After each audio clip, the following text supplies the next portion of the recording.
Satu persatu daftar artis yang dinyatakan lolos ke Senayan telah terkuak. Salah satu yang mencapai keberhasilan adalah Pasha Ungu. Pria dengan nama asli Sigit Purnomo Syamsuddin Said ini lolos menjadi anggota DPR.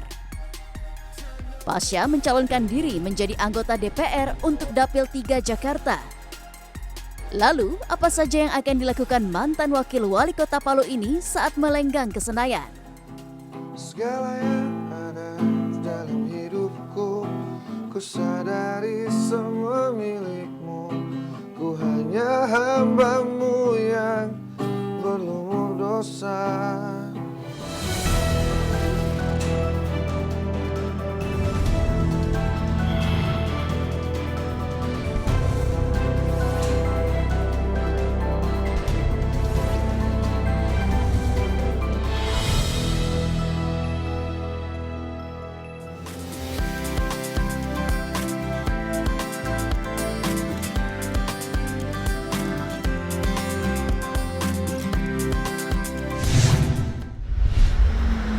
Assalamualaikum Waalaikumsalam AA warahmatullahi Pasha. Nah ini spesial karena sudah bareng AA Pasha. Pasti kalau misalnya yang penggemar ungu ini udah pasti familiar dengan lagu-lagunya. Apa kabar Kak? Alhamdulillah sehat. Iya. Selamat datang di markas BEMPAN nih. Oke. Ini di tahun politik diwarnai oleh wajah AA Pasha yang juga insya Allah nih sepertinya dari suaranya juga lebih dari 50.000 akan lolos ke Senayan. Ya pasti orang mikir ekspektasi nggak sih untuk bisa lolos? Yang pertama saya bersyukur, alhamdulillah hasil ini kan berkat banyak pihak ya, banyak peran dari teman-teman yang membantu di lapangan dan lain-lain gitu. Kalau bicara ekspektasi apa tidak, buat saya prinsipnya di saat kita turun ke arena, di saat kita bertarung itu wajib menang. Kalau saya prinsipnya begitu ya, tapi bukan berarti kemudian kita menjadi jumawa, kita menjadi over confidence ya. Ini kan karena kerja-kerja kita di lapangan, kita bertemu dengan masyarakat, kita diskusi, kita bahkan berargumentasi dengan masyarakat, dengan para tokoh gitu kan. Termasuk yang pemeran-pemeran adat di sana, itu juga kita banyak membahas hal-hal yang ada di Jakarta, khususnya dapil saya. Ya, alhamdulillah kalau bicara tadi kembali ke persoalan saya sempat khawatir sebenarnya karena yang di sana kan memang luar biasa ya. Kita sebut yang turun di sana itu dari berbagai partainya kan, lintas partai ini kan hebat-hebat ya, Mbak Naya ya, gitu. Nah, biasa dikatakan dapil 3 ya di Jakarta ini bukan neraka lagi, neraka jahanam. Udah neraka jahanam karena ini. tokoh-tokohnya ini sangat dari segi pengalaman, kredibilitas, finansial cukup kuat. Sedangkan Pasha tiba-tiba ada di tengah-tengah mereka itu gimana nih? Bertarung dengan tokoh-tokoh yang luar biasa ini. Iya, itu tadi yang saya punya kan hanya niat yang baik, hanya niat yang tulus, ya kan. Yang kita punya ini hanya modal membangun kepercayaan di tengah-tengah masyarakat. Ini loh kami ada alternatif nih, wajah baru, orang baru yang kira-kira kalau kemudian masyarakat bisa memberikan amanah ini kepada kita, insya Allah kita akan bekerja dengan sebaik-baiknya gitu. Nah, terlepas dengan kalau ekspektasi angka, sebenarnya ini jauh di bawah dari ekspektasi. Karena kemarin saya berpikir ini target kita paling tidak di atas 100.000 targetnya kita gitu kan. Karena kemarin pemikirannya kita harus bawa kursi sendiri nih gitu loh. Jangan berharap dengan raih-raih suara yang lain, khawatirnya yang di bawah nggak kerja misalnya kan kayak gitu ya. Ya alhamdulillah ternyata meskipun dengan 50.000 sekian ini teman-teman di bawah juga cukup baik bekerja sehingga ini bisa saling menopang lah gitu loh untuk suara partai kita mengamankan satu kursi. Kita sambil lihat ya. Ayo, silakan. Ada Pak Katem juga ya. Iya. Oke. Ini berarti peran Pak Katem juga cukup luar biasa ya. Apa sih mungkin wejangan waktu itu untuk bisa membekali AA bisa sampai menang? Pak Ketua Umum kita ini Pak Zulkifli Hasan yang kita akrab panggil Ayahanda Zulkifli Hasan ya. Ini memang kalau persoalan membangun pengkaderan di partai kita ini luar biasa. Beliau itu mensupport dari semua lini gitu, dari semua sektor. Apa yang kita tidak mampu, apa yang kita tidak bisa, selama ada kemauan, pasti Ketua Umum kita sangat-sangat mendorong kita agar supaya bisa maju ke depan. Nah saya kebetulan ini Mbak Naya dipercayakan oleh dimandatkan oleh Kongres BEMPAN sebagai Ketua Umum. Nah BEMPAN ini salah satu pilar yang ada di Partai Nasional, pilar mudanya. Nah, gitu. Sama halnya di partai-partai lain juga ada tuh pilar-pilar mudanya. Nah, tentu itu tadi kalau misalnya di BM-PAN ini dianggap sebagai laboratorium anak muda.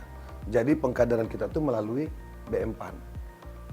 Di BM-PAN tuh dibina, ya kan, dibangun semangatnya, militansinya agar supaya nanti di saat nanti diminta atau ditugaskan menjadi pengurus kah, menjadi caleg kah, menjadi calon eksekutif kah, itu sudah ready gitu loh. Nah, itu saya kira Pak Ketum Zulas ini luar biasa lah kalau untuk partai dan untuk kader kita. Jadi kontribusinya luar biasa ya. Oh, semuanya. Semua kader. Lalu balik lagi di dapil neraka kan tentunya tidak mudah. Ketika datang waktu itu kampanye, sosialisasi, apa keluhan yang sering dengar dan ini menjadi prioritas untuk Iya, ke Senayan? karena memang di Jakarta ini kan karakteristik pemukimannya kan padat ya.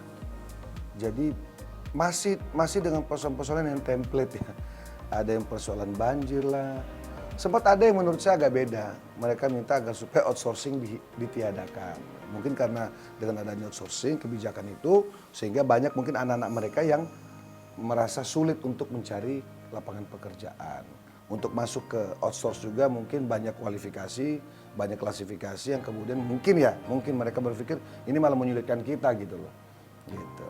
Nah, yang terakhir ada juga ya masih persoalan template lagi, akses pendidikan, akses kesehatan, ya kan, kebersihan dan lain sebagainya, ya kan. Nah, itu yang saya kira perlu menjadi PR kita. Makanya saya di tengah-tengah masyarakat kemarin mengatakan kalau insya Allah kita nanti diberikan kepercayaan, tidak usah nunggu lama-lama. Kalau memang ini amanah ada di kita, selambat-lambatnya itu setelah Lebaran, saya akan turun lagi untuk duduk bersama dengan masyarakat, dengan para tokoh di sana, baik itu tokoh perempuan, tokoh adat, ya kan, pengambil kebijakan. Yuk, kita rembuk. Kira-kira hal apa yang selama ini yang menjadi bukan kewenangannya, tapi fungsi pengawasannya DPR ini yang belum dijalankan atau belum terjalankan atau yang belum selesai, yang mana? Nah, ini yang kita mau kejar. Jadi nanti pada saat kita insya Allah dilantik 1 Oktober, kita sudah tahu apa yang mau kita suarakan, kita sudah tahu apa yang mau kita kerjakan. Oke. Artinya model cara kerjanya Pasha ini juga mirip sama Pak Ketum gitu ya, langsung turun dengan langsung nggak cuma menugaskan atau jadi siapa memang langsung menjemput masalah kasarnya gitu loh, menjemput persoalan supaya kerjanya bisa cepat karena tagline kita kan bantu rakyat. Bantu rakyat. Artinya nanti kan ketika sudah lolos, komisi mana yang kira-kira menurut Pasha yang sesuai passion? Karena sebenarnya kalau komisi kan nanti partai yang wewenang. Kalau Pasha sendiri sebagai kader sih, ketua umum tugaskan di mana saja kita insya Allah siap gitu ya. Kalau ditanya pengen di mana, pengennya sih kalau bisa di Komisi 1 ya. Tentang pertahanan, luar negeri, Kominfo. Ketika turun waktu itu ini nggak sih, karena kan Pasha juga punya brand sebagai Pasha gitu, sebagai entertainer juga cukup kuat. Ini juga menjadi privilege nggak sih untuk masyarakat juga lebih kenal nih, oh ini Pasha Ungu nih yang turun. Iya, setidak-tidaknya satu langkah di depannya. Kita nggak sulit lagi untuk memperkenalkan diri gitu. Sehingga saya kira itu menjadi modal utama juga saat kita melakukan sosialisasi di lapangan tuh di bawah untuk mengumpulkan massa tuh nggak sulit gitu. Tapi ternyata mengumpulin massa juga belum tentu juga milih kita gitu. Dan itu nggak cukup juga. Gitu. Dan ini sudah teruji gitu loh, sudah teruji. Saya kasih contoh ya, saya 2 tahun melakukan sososialisasi. 2 tahun saya lakukan sosialisasi. Yang kamu bilang tadi Pasha itu sudah 2 tahun melakukan sosialisasi. Artinya saya sudah bertemu lebih dari 100.000 orang.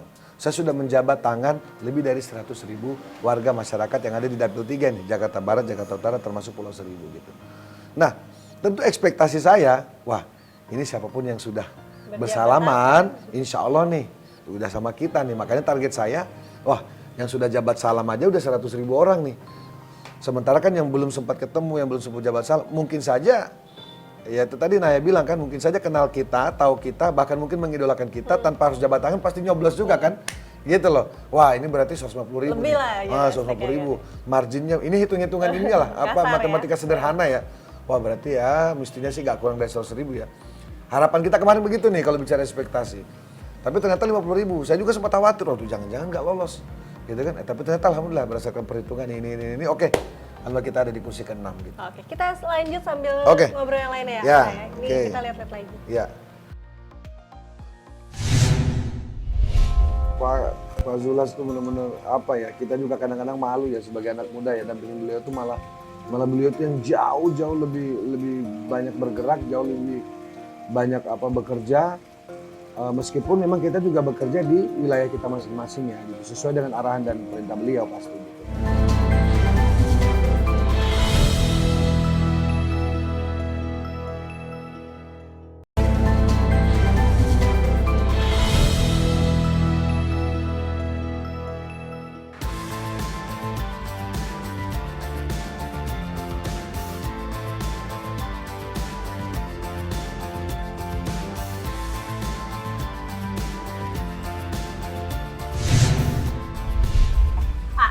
Kalau ngomongin soal PAN juga pemilu tahun ini luar biasa ya pencapaiannya. Naik berapa kursi nih, Berapa?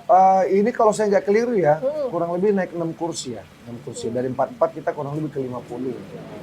Berarti memang hampir kerja keras ya Pak Ketum, luar biasa ya. Pak Zulhas itu benar-benar apa ya, kita juga kadang-kadang malu ya sebagai anak muda ya, dampingin beliau itu malah beliau itu yang jauh lebih banyak bergerak, jauh lebih banyak bekerja, meskipun memang kita juga bekerja di wilayah kita masing-masing ya, gitu, sesuai dengan arahan dan perintah beliau pasti gitu.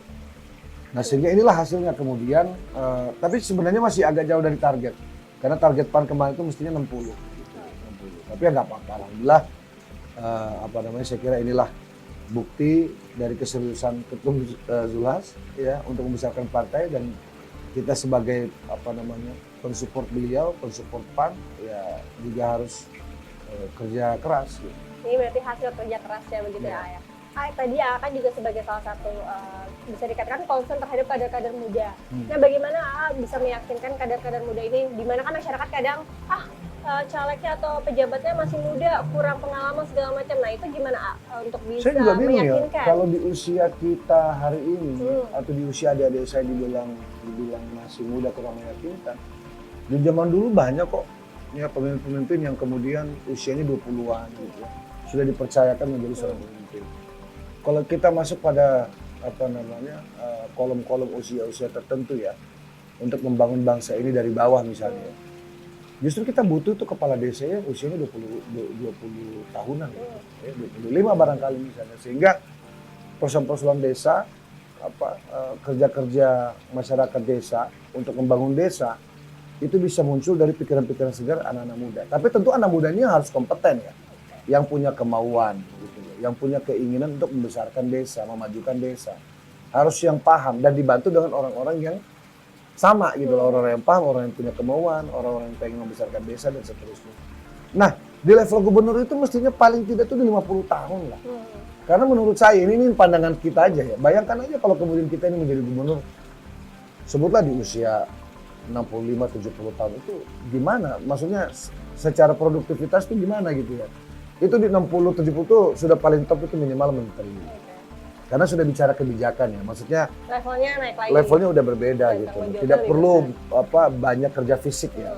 Tapi kan kita butuh nih kalau di desa atau dia wali kota atau dia bupati, itu harus usia-usia 35 sampai 45 itu masih ada daya juang, daya produktivitas itu masih tinggi gitu, sehingga masih bisa lah buat ngurusin banyak masyarakat. Ini penilaian kita, maka kemudian itulah hari ini Ketum Zulhas ya kan melalui pengkaderan baik di Menpan maupun di PAN sendiri mendorongnya anak-anak muda di PAN untuk punya keberanian. Ketum itu selalu nantangin. Ayo, siapa yang berani maju wali kota, siapa yang berani maju bupati, siapa yang mau jadi DPR RI, siapa yang mau jadi DPRD provinsi, dan seterusnya. Ini kemudian mengasah kita sehingga kita itu betul-betul bisa menjadi kader yang siap pakai. Oke. Artinya kan Pasha udah pernah jadi wakil wali kota, sekarang DPR. Nah, ketika nanti sudah sukses di Senayan, nextnya mau gubernur kah atau lain lagi? Karena kan kalau dilihat nih track recordnya, alhamdulillah ya kalau kata anak zaman sekarang semuanya menang gitu. Iya, alhamdulillah. Ya kalau itu sih harus ditanyakan ke Ketum. Ya. Kalau kami sekali lagi prinsipnya siap saja, ditugaskan di mana saja, sebagai apa tuh insya Allah selalu siap.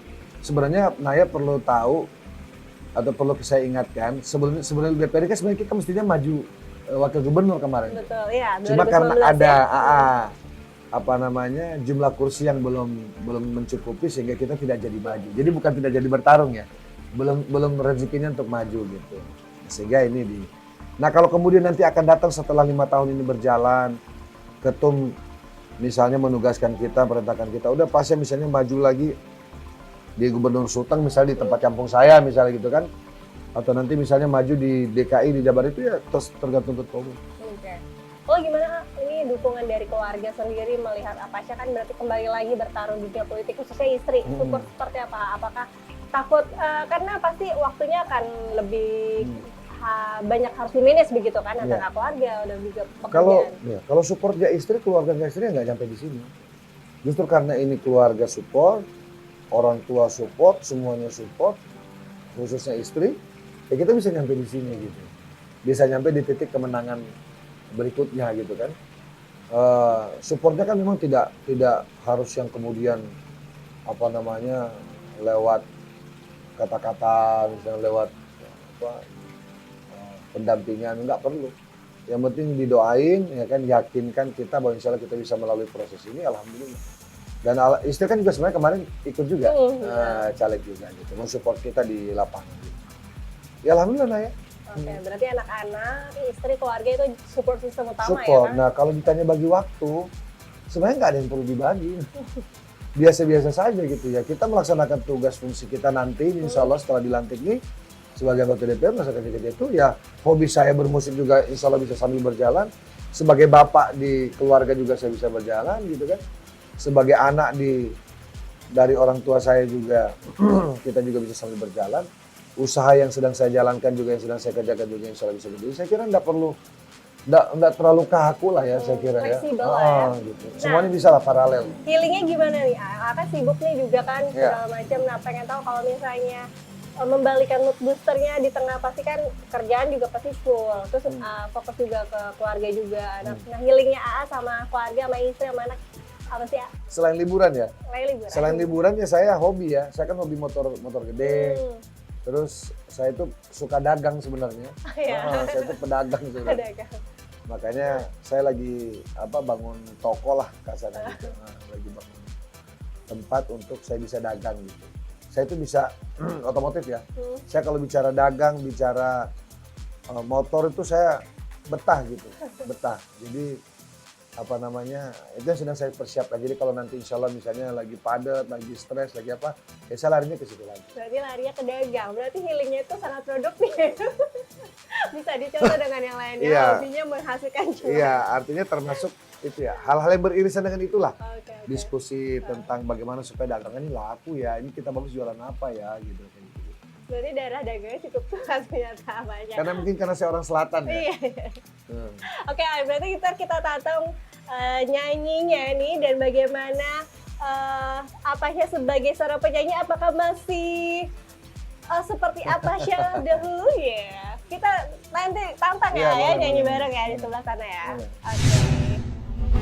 Aku takut akan semua dosa-dosaku. Aku takut dosa yang terus membayangiku. Ampuni aku dari segala dosa-dosaku.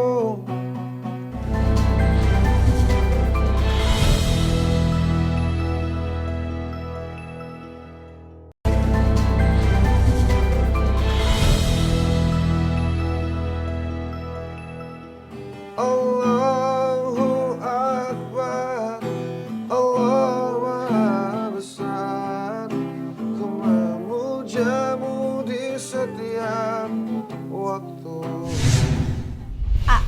Ini terjun ke politik gimana nasib band ungu atau support dari teman-teman juga?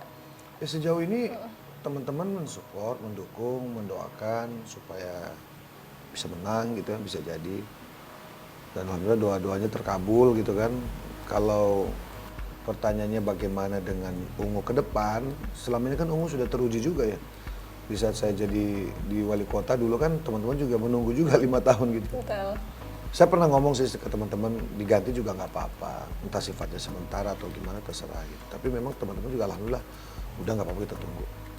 Tapi kan selama 5 tahun itu kemudian tidak kemudian kita tidak berkarya gitu. 5 tahun kita tetap berkarya. Bahkan ada 1-2 panggung yang tetap kita laksanakan karena kontraknya sudah kita sign sebelum saya menjadi Wali kota. kota waktu itu gitu. Jadi ya, dan beberapa promosi album pada saat itu juga bisa kita laksanakan di saat disesuaikan kan di saat saya kunjungan kerja ke. Jadi dulu kan saya wali kota di Palu nih ceritanya nih. Kunjungan kerjanya kan ke Jakarta. Sama aja. Nah, sama aja. Jadi begitu saya di sana, kita melaksanakan tugas kita, ada sela-sela waktu itu kita gunakan bisa buat promosi lagu, bisa tidak ada masalah sama aja gitu. Oke. Berarti kalau saat ini apakah juga masih aktif menciptakan lagu? Sangat aktif, kita baru saja ngeluarin single kita yang baru Religi, itu judulnya Baik dan Burukmu Tuhan yang Tahu gitu. Oke, itu rilis ini ya? Rilis, sudah kalau saya nggak keliru 2 minggu yang lalu lah. Rilis, alhamdulillah responnya juga di YouTube ya. Di YouTube. Viewsnya juga bagus, komen-komennya juga pada bagus, alhamdulillah. Dan kemarin kita baru syuting untuk studio session kita yang baru juga. Sekarang kan digital ya, zamannya udah ini ya. Platformnya banyak sih.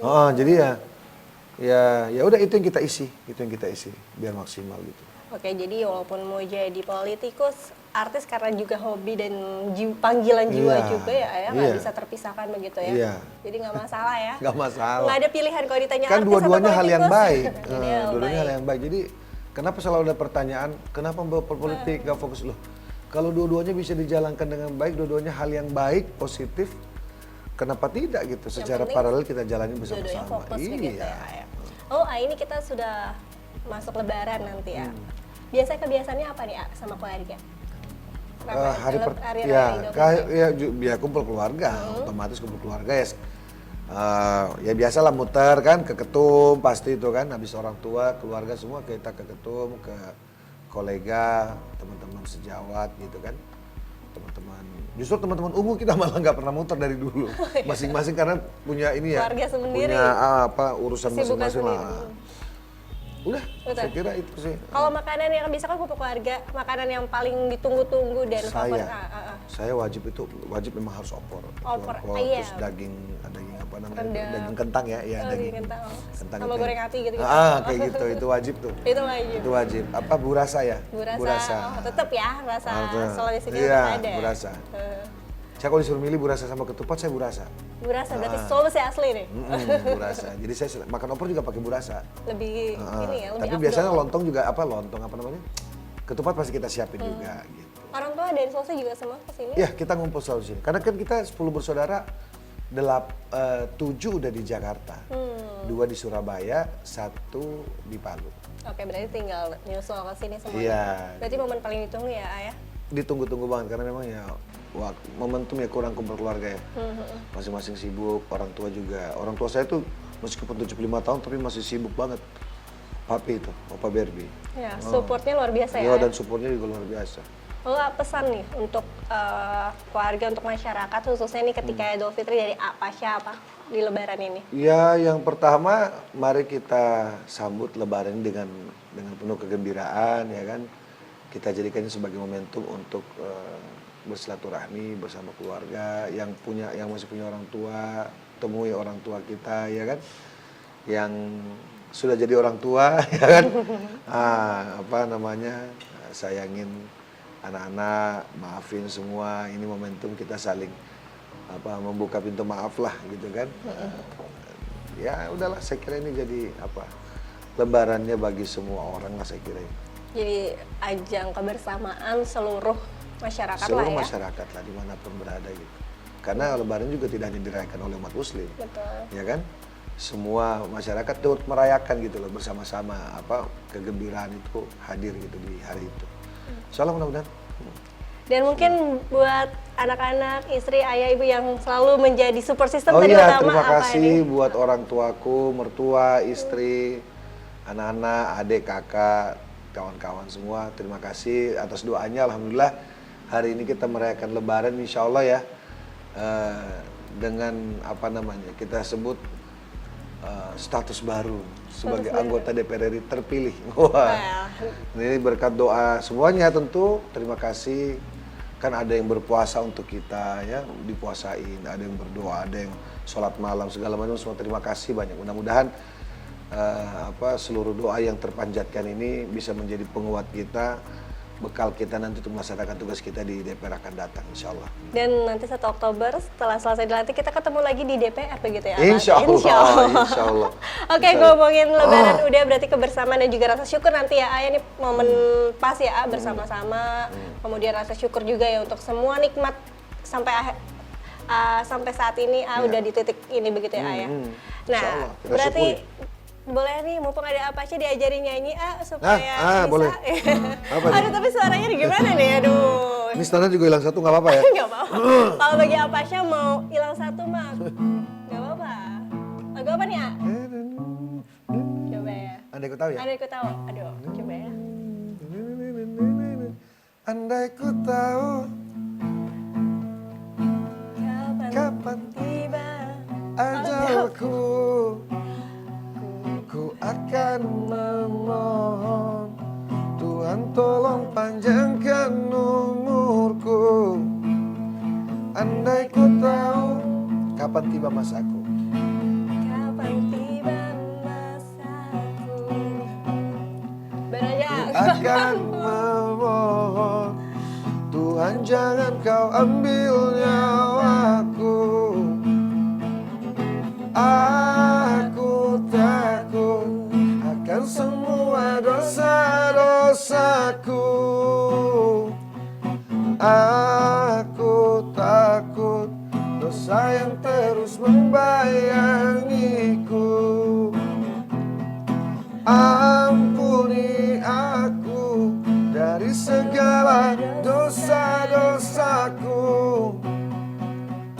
Ampuni aku, menangisku bertobat padamu. Tapi coba apa terakhir? Apa terakhir? Aku manusia. Aku manusia yang takut neraka. Oke, terakhir ya. Namun aku juga tak pantas di surga. Gitu ya? Gitu doang, nggak tahu lah. Oke. Makasih, Nay. Terima kasih atas waktunya. Nanti ini abis ini saya mau nyanyi lagi nih, pasti diajari lagi. Terima kasih atas waktunya dan salam untuk keluarga. Semoga Lebaran ini penuh berkah dan penuh ceria dan selalu selalu saling bersama dan saling menguatkan ya, Ayah. Thank you. Atur nuhun.